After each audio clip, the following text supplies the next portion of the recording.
సభ ద్వారా ఎన్నో మాట్లాడాలా, ప్రజలకు పనికొచ్చే మాటలు మాట్లాడాలని చెప్పి నేను కూడా అనుకుంటున్నాను. ఒక్క 2-3 నిమిషాలు ఇవ్వండి దీని గురించి.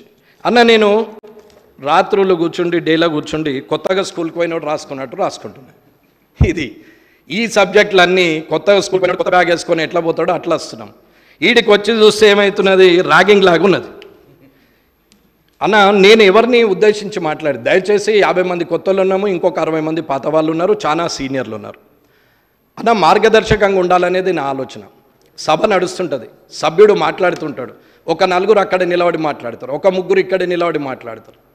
సభ నడిపేటప్పుడు కనీసం సభా సంస్కారం ఉండాలి, మనం మాట్లాడకూడదు, సభాధ్యక్షుడు చూస్తాడు అనే ఆలోచన ఉండాలి.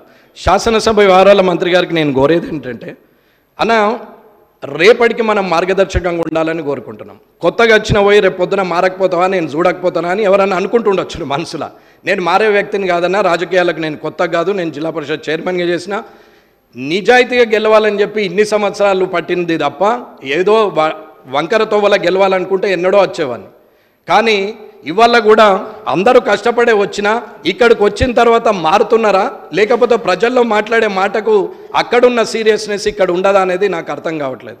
అన్న ఒక సభ్యుడు మాట్లాడుతూ ఉంటారు, మొన్న పెద్ద ఆయన అన్నాడు, నేను మాట్లాడేటప్పుడు ఎవరు ఉండరు, అందరు పోతారు, నేను అయినా సరే రికార్డులో ఉంటుందని మాట్లాడాల్సి వస్తున్నది అని చెప్పాడు. అన్న సభలో ఉన్న సభ్యులు అందరూ కూడా వింటే మాట్లాడే వ్యక్తికి ఉత్సాహం ఉంటుంది, మాట్లాడిన మాటకు విలువ ఉంటుంది. నోటైన మాట మీ ద్వారా ఉన్న ఇక్కడ 119 మంది ద్వారా అన్ని నియోజకవర్గాలకు వెళ్ళే పరిస్థితి ఉంటుంది. అది చేయాల్సింది పోయి అందరం ఇష్టం ఉన్నట్టే వెళ్ళి వస్తున్నాం. సరే టీ బ్రేక్ అని ఉదయం 10 గంటలకు స్టార్ట్ అయితే ఒక 12 గంటలకు టీ బ్రేక్ ఇచ్చిన అందరూ ఒకసారి పోయి ఒకసారి వస్తారు. ఇది నడుస్తూనే ఉంటుంది, పోయేటోళ్ళు పోతుంటారు, వచ్చేస్తూనే ఉంటారు.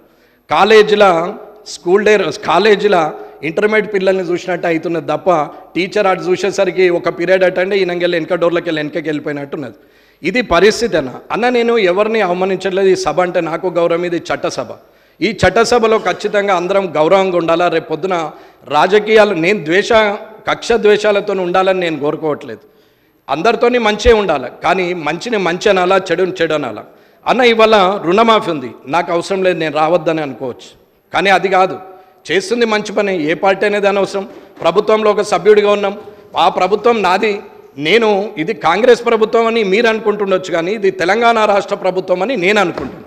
ఈ రాష్ట్ర ప్రభుత్వంలో 119 మంది సభ్యులం ఉన్నాం. ఈ ప్రభుత్వం మనందరిది.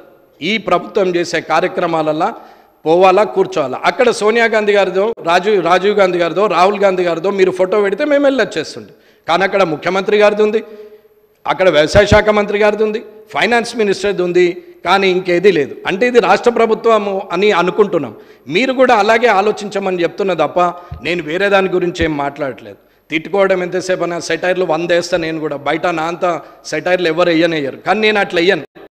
ఎందుకు అని అంటే మాట్లాడడం, అరవడం, ఎదుటోళ్ళ మీద కామెంట్ చేయడం, అక్కడ మాట్లాడుతుంటే ఇక్కడ అడవడం, ఇక్కడ మాట్లాడితే ఇక్కడ అరవడం అనేది నడుస్తూ ఉండని రోజులు.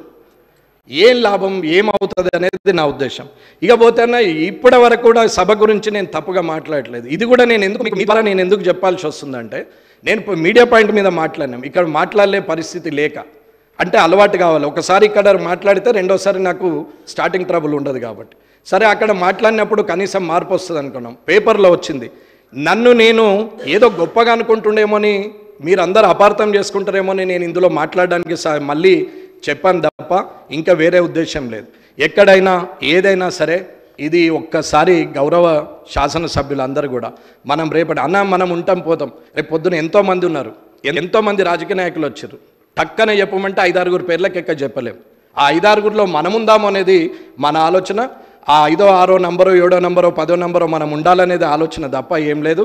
ఈ 2024 నుంచి ఏదైతే ఈ శాసనసభ ఉందో, ఈ 3వ శాసనసభ ఉందో, ఇది ఎల్లకాలం తెలంగాణ ఉన్నన్ని రోజులు, తెలంగాణలో జనం ఉన్నన్ని రోజులు, ఈ శాసనసభ ఉన్నన్ని రోజులు ఈ 119 మంది గురించి గొప్పగా చెప్పుకోవాలనేది నా కోరిక. ధన్యవాదాలు. డాక్టర్ పర్ణిక చిట్టెం.